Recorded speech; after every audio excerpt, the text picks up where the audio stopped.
Hello, writers and crafters. I'm Valerie Ihsan. And I'm Erick Mertz. And this is landmark episode 100 of the podcast. Woo-hoo! And it's January 18th, 2023, as we record this. Our main topic today is landmark episode 100. We have some fun clips for you later. We don't have any new patrons this week, but thank you so much for all of the patrons that believe in us and give to the podcast. You can, for as low as $1 a month, get all of the cool things that patrons get. And let's see, for comments, this is kind of what is this? Self-grandiose. What is that phrase?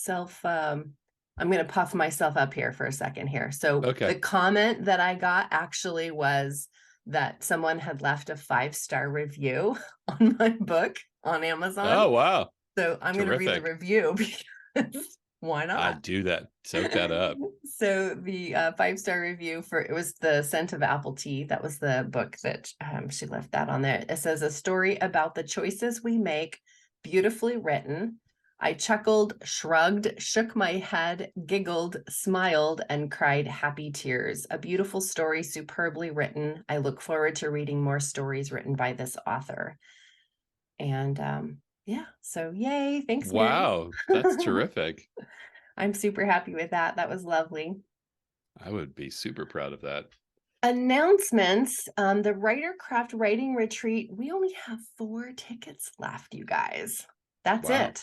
4 tickets. So if you are a patron or an alumni listening to this, then your price is solid $775 regardless of when you sign up, but we only have 4 tickets left.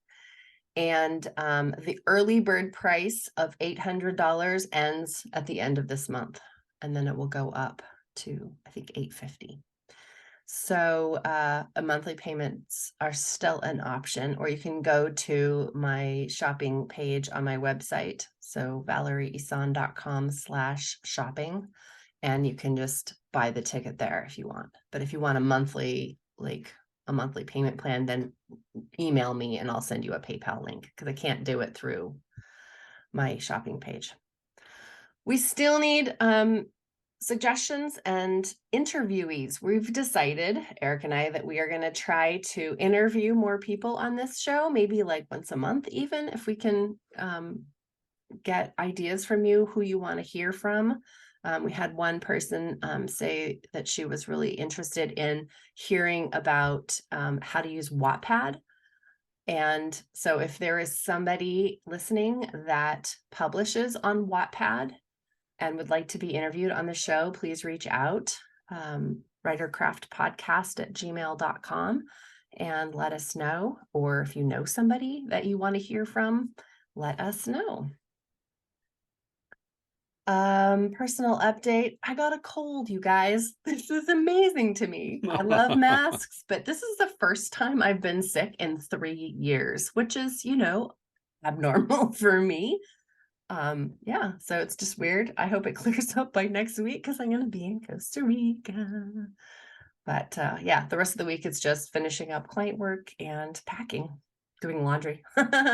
So I have something to pack. Yeah, that's what I'm doing. That's my author update. That's the author update. I have a cold. Packing and laundry. Yeah. Right. What about you?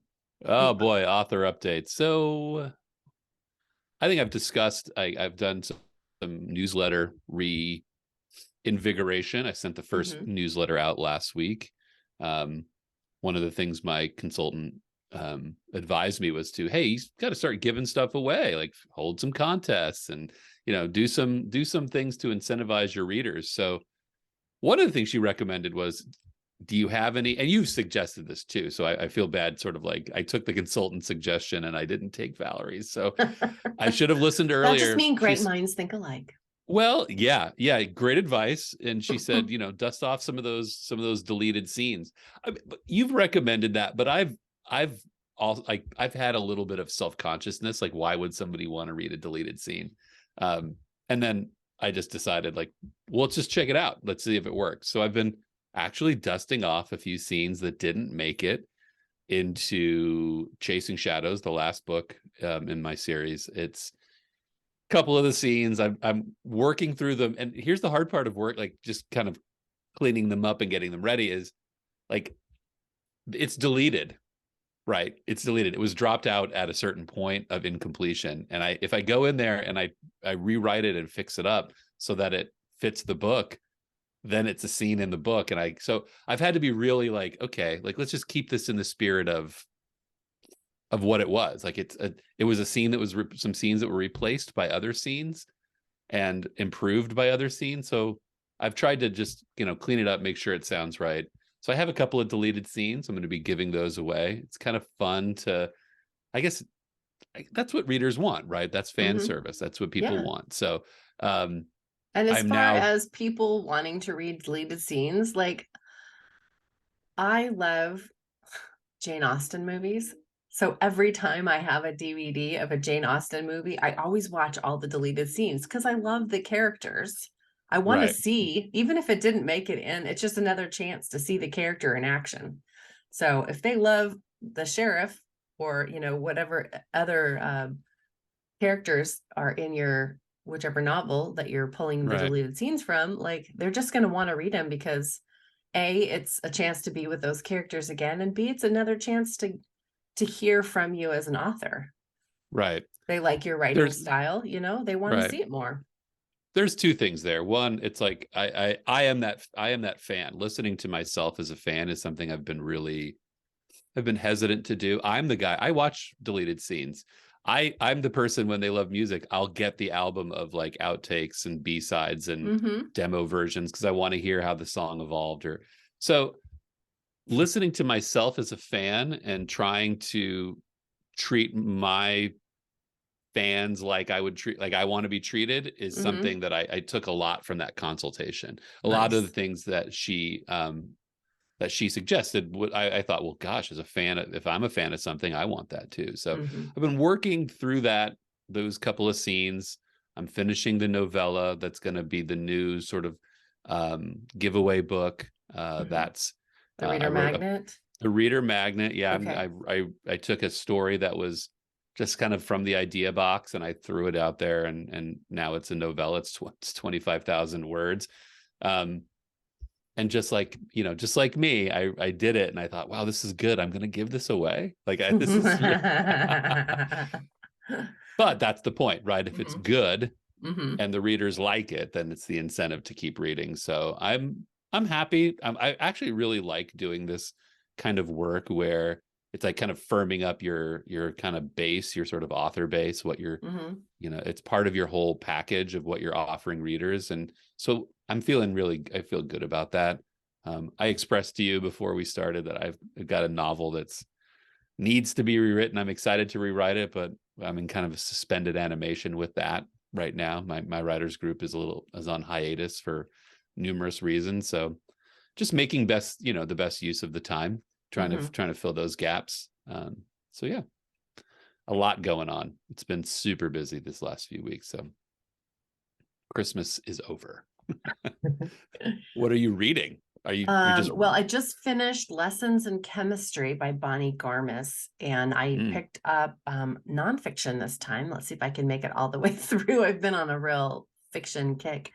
But the book is called Believers, Making a Life at the End of the World by Lisa Wells. So that's what I'm reading right now. What about you? I'm in that time in my reading world where I have like 7 books open, and that's That happens to me once or twice a year. I'm like, yeah, 7 books. And here's the thing, I'm not going to finish any one of them because I'll just look at them all and then like find the book that trumps them all, and that's what I'll read. But particularly, I just finished The Only Good Indian, which was Indians, which was fantastic. Already like book of the year candidate for me. I really enjoyed it, and so I'm planning on reading Stephen Graham Jones' next book. Actually, he has a book coming out in February, and it's the second book in the series. So I'm going to try to read the first book in the series before that.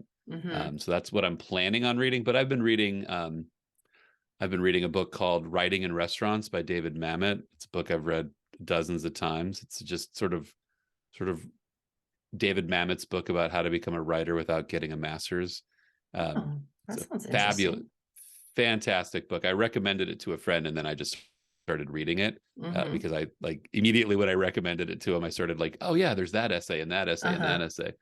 So if you're looking for a book on craft, and you can find it because it is a really hard book to find. Hmm. Um, it's called Writing in Restaurants, and it's the whole idea is you don't need a master's degree to become a writer. You just need to live a little bit of life, Mm-hmm. experience it. Um, and yeah, it's kind of the book that dropped me out of grad school. When I read it, I just like, I'm not going to grad school. Forget this. I'm going to do this. So Maybe it's we this. should read it together. We'll have maybe we should start that book club. I'd love that. That'd be I'd kind love of to like. fun. I'd love to like have a semi-regular someone to be accountable for a book or finishing a book, especially nonfiction, because I'm like you. I start reading them. I just get the gist of it and then I put it down. This book is hard to put down. I probably will finish this actually. All joking aside, it's the best book on writing I could recommend. Cool. What about Heroic Hearts? Did you finish that? I've got like two more stories in that You still to reading The finish. Farthest Shore with Elijah? We are halfway through that book, and it is, man, it's good. It's really Nice. good. I've noticed that I'm reading it. He said it, but I noticed it before. I'm reading it slower because it's just these some parts of the book are so immersive that I'm just trying to enjoy it. Um, such a great book. Ursula K. Le Guin, chef's kiss for those sentences. They're so amazing. They're like poetic riddles, every one of them. Oh, So nice. yeah, I love them. Any other books? You said seven. That Mm, was only like three, man. no, there's like issues of poetry magazine floating Okay. around here, and I'm still reading some comedy books, and yeah, I need help. I need the one book to rule them all. Um, it'll Finish be that Heroic Stephen. Hearts. You've only got two, Yeah, only two more and stories then to that go. will be done, and then you can yeah. You know what I do with anthologies like that? I realize we always talk about reading behavior. I Mm-hmm. read the story that I picked up the anthology for, and then Mm-hmm. I read the shortest one that's left, Mm-hmm. just to get a taste of it. And then I keep reading the shortest story left because I figure like, I'm not really committing Like a to it. I'm just snowball reading. effect. Yeah, I'm just reading the 20-page story. I'm just reading the 20. Now I'm up to like the two really long stories in the book. So yeah, maybe I'll finish it. That's You've convinced really me. interesting reading behavior.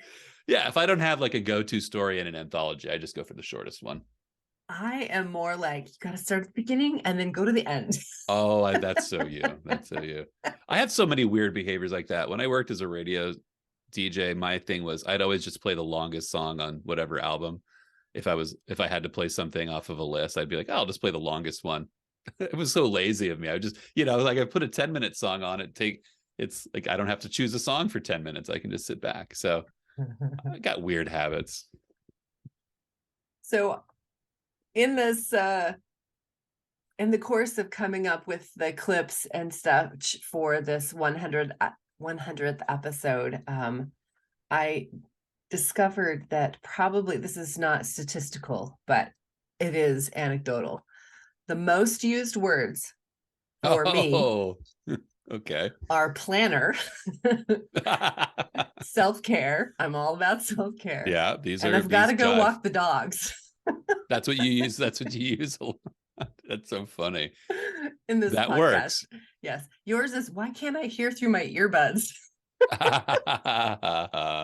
That's true. So Is my funny. mic working? Is my mic working? Tap, tap, tap. 100 episodes. 100. It's a Super lot. fun. All right. That's a lot of Well, episodes. I curated some fun clips and outtakes from the past year that really seemed to me to highlight what this podcast embodies for us. And that's laughter and books and shared experiences as a writer. And I found a couple of meaningful stories and quotes that, touched me.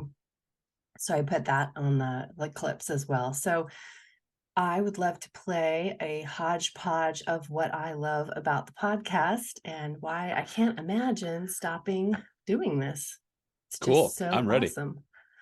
All right, let me I'm a pull it little up. nervous. I'm a little. All It's like an 8-minute clip. Okay. Okay. So we got 8 minutes of this. It's great. Is that a dog? Okay. Oh my God. One of these days, felt- Eric, I'm going to be totally prepared and ready. Ugh. I don't have the special Zoom. Music. this on the web. Okay, stop talking, Siri. I'm done with you. My- I'm done.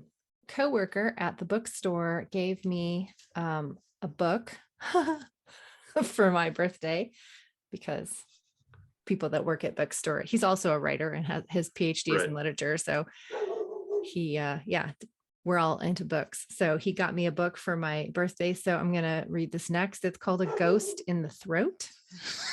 I think I said all of the things.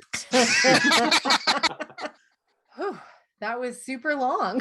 That was very long, yeah. I'm surprised that Zoom didn't kick us off. I don't And why can't I use my earphones?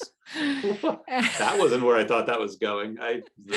Actually, funny little writer kid story. I've had this short story, this story idea that's been rolling around in my head for a little while. And there's like a hump I couldn't get over with it, right? And Elijah's in there playing Legos on Saturday in his room and invited me in to play, and he starts telling me this story, and the light went on. Like he was telling me this story that he was making up with his Legos, and it was the missing part of my story. Like he had this You're whole collaborating scenario. with your son. You got to put his name in the acknowledgements, man. Oh, well, I'll tell you what I did. I came home yesterday. I've been thinking about it. So, it happened Saturday, and then Sunday and Monday I came home because I was out of the house, and I this is going to sound really weird, but I paid him. I paid him. Nice. I gave him I gave him $1. I had $1 in my pocket, which is a big deal to him. Yeah. And I told him, like, when you provided a service, and for a service you get paid. And so next year when I do my taxes, I can write that off as outsourced, income or whatever, or outsourced money. But no, he really unlocked my story. It was fantastic. That's I awesome. Yeah. Maybe not the sole reason to have children, but a it perk. helps. It helps. It helps your writing. Definitely helps. Yeah. Oh. Say something. Hello. How are you? Cool. You've got them lined up. That's great. I do. I have. Yeah. There's always a book in line. So I line them up too, Val. They stack up. I sometimes get a new one and it goes in. Yeah. It goes on the top, maybe it goes on the bottom, but there's always a stack. And the stack is always talking to me. So Yeah. Oh, that's a great image. The stack is always talking to me. That is really super true. There's a lot of books that I line up and want to read next, and then something else jumps instead, and they fight for position. Right. They The have their own October agenda. they do. The October issue of Poetry Magazine is in there going, hey, it's March. It's going to be April soon. I've been here for a while. Oh, And it's man. talking to me, and I can't get around. I can't ignore it. And then there was silence. Totally blanked on I probably should read more craft books. I have plenty of them. it. There's another stack that's talking to me. The craft stack. Eric, you really don't know how to write scenes. Come on and read me. Oh, I'm gonna talk about- oh my God. I'm in the writing room in Slack, so let me turn that Nice. off. And I'm just waiting for Elijah to come bursting through that door. Because My earring just fell out of my head just now. What? I'm gonna Mhm. text Eric and find out where he is. Okay, I'm gonna stop talking before I incriminate myself further. I knew I was coming on a big time podcast. I had no idea it was going to be sponsored by Coca-Cola. yeah, we're all here. Before we look at this, I'm gonna take a note of this is that. great. Feels so Look warm at and this. fuzzy already. Networking at its finest. What's the connection between Dolly Parton and James Patterson? I mean, I don't. Thumbs up to what you said. I think frustration and worry are very similar. I think like when you get frustrated, it's a tax, and Mhm. and the only way to deal with it is to find a way to get over it. And if you're frustrated, you're going to lose writing time, or you're going to lose quality of life time, and those things ultimately are working against you. So coming to peace with your humanity as a creative is just it's so key. You can't do it all the time. Exactly. Damn And it. nor should you. There, I want to. everyone, too bad. Everyone has their ups and downs. And I think you have to Right. just respect the fact that when you have your downs, like you may not get to the page that day. And that's okay. Period. There is nothing to add to that. It's okay. Thank you. Just pick up Thank when you. you can. Thank you for saying that. Do you know, I totally forgot to pee before this. Would you mind if I Do just it. went? Sorry. And the IX is there because I am, in fact, the 9th. Wow. That's awesome. I actually didn't know that about you. I didn't know Fun anybody fact. could There be you the go. 9th. That's pretty amazing. Like that's continuity right there. Yeah, about 1700s, I think. So that's when the Wow. first one of us. Oh my gosh, you're gonna make me blush. Anybody watching, this is not my natural color. Thank you so much. I think it's really interesting too that I consider you both a colleague, a friend, and a mentor. I don't know many people who fit my that gosh. bill. So Thank you. happy anniversary, Eric. Thank you. You're Thank gonna you. blow out the candle. Can we do this through Sure, YouTube? let's try it. 1, 2. Oh, it worked. That was special effects. I'm gonna need a moment to recover. Why don't you give your author update? I'm all verklempt. Okay. I Eric, love chaos. It's so it much just fun. happens every single episode, and The longer we put off marketing, the more we'll know about it. So we might as well just put it off forever. Is that bad? It's the House on the Cerulean Sea. Now, I know the author loves to say, I love that book so much, I've never but I read know that that the book. author Oh my likes to gosh. say, you must. Okay, I'm writing it down.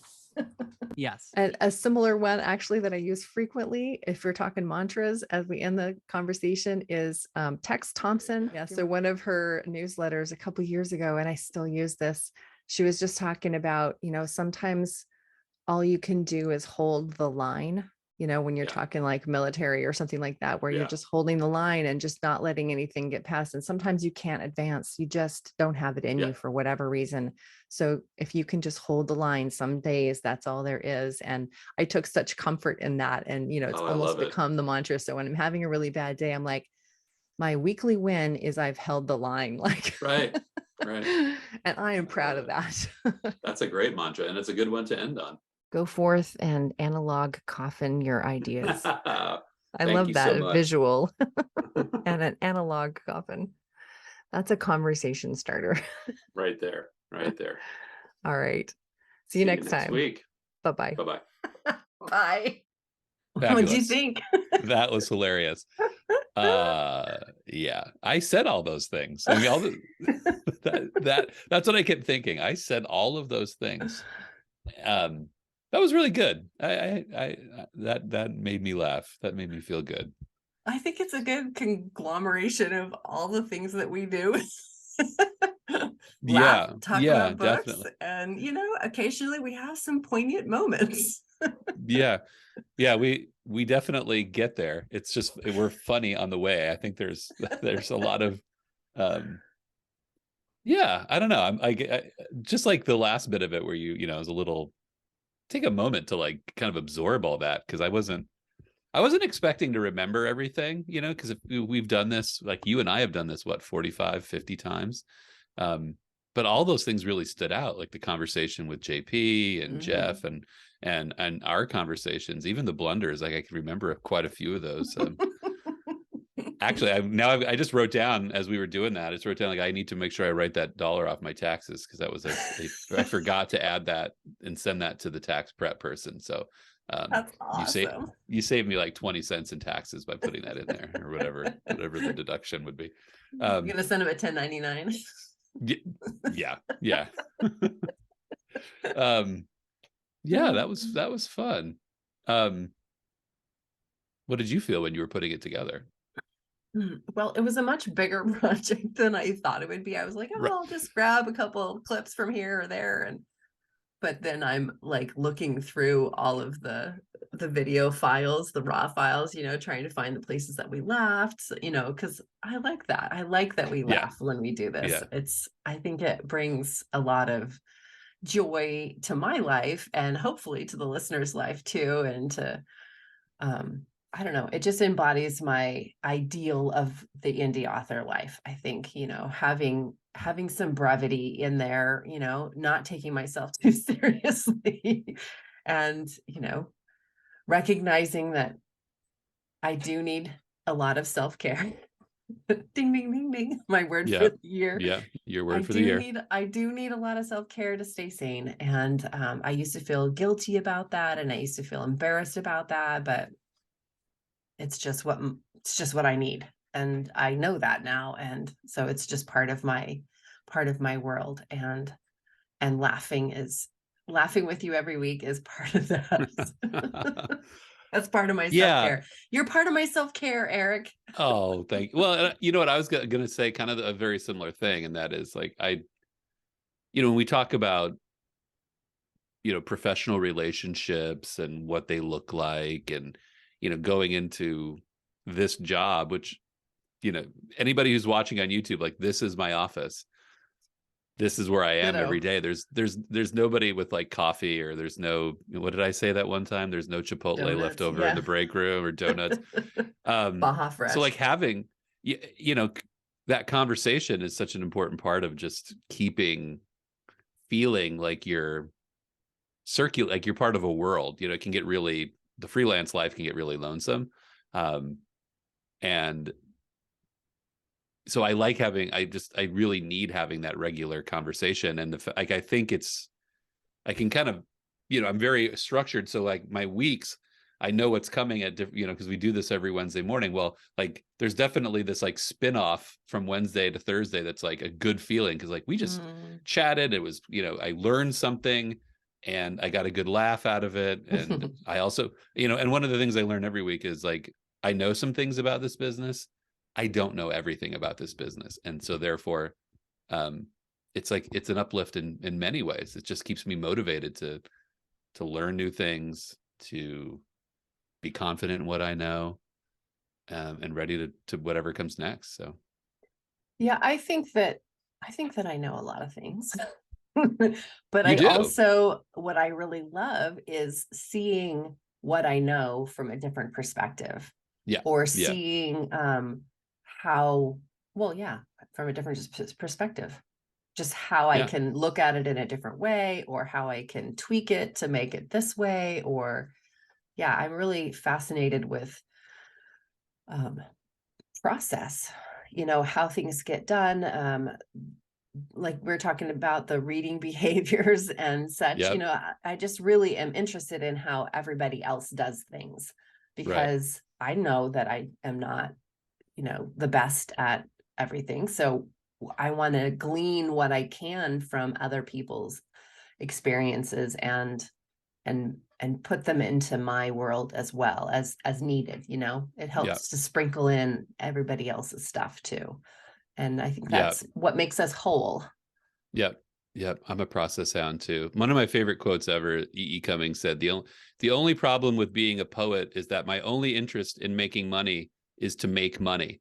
And the process of making is what he was talking about. And so I think that's part of like when I am embracing that part of my world. Like we just talk about what it's like to make an author life, and you do it differently than I do it. But I love hearing what you're doing, or how, it gives me something to work with, and it makes me feel good that you do it differently, but it works for you. And in a year you'll be doing it differently, and then in a year you'll be doing it differently, and that more than anything, just like it dignifies the sea changes you have to go through as a human, as a creative human. It's exciting for me, because I have that personality that likes that change and likes that learning and likes that moving things around in the process and the schedules and such. And I know that other people really hate that. Some people really don't like how things change, and they just get settled and they're like, okay, this is good.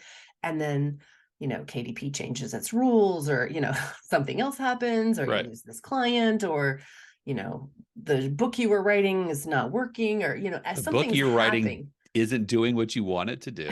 Yeah.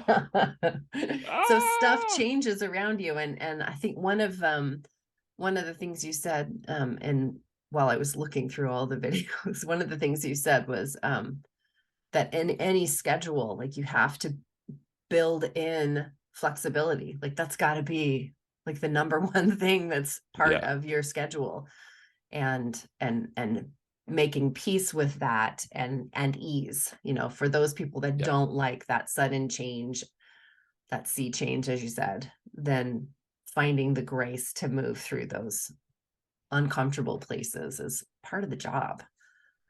Yeah. I think that's like the lack of structure sometimes is the gift of the job for somebody like me. And I'm hearing you say that too, like that constant change, that, and rolling with it and adapting to it, and seeing yourself different at every turn. And every day, same thing. Yesterday, I could say like, boy, if I didn't build that extra flexibility, and I would have been, how many times a year do I set a conference call with somebody and neglect to mention time zone? So I'm prepped at 12:30 my time, and then they call it 12:30 their time. And I can't, I have to just be flexible and just say, okay, day just changed. Half an hour slice of the pie moved somewhere else or whatever. What are you going to do? You have to be, you got to do it. You got to be flexible. Well, Eric, here's to continued flexibility. Absolutely. And self-care. And self-care.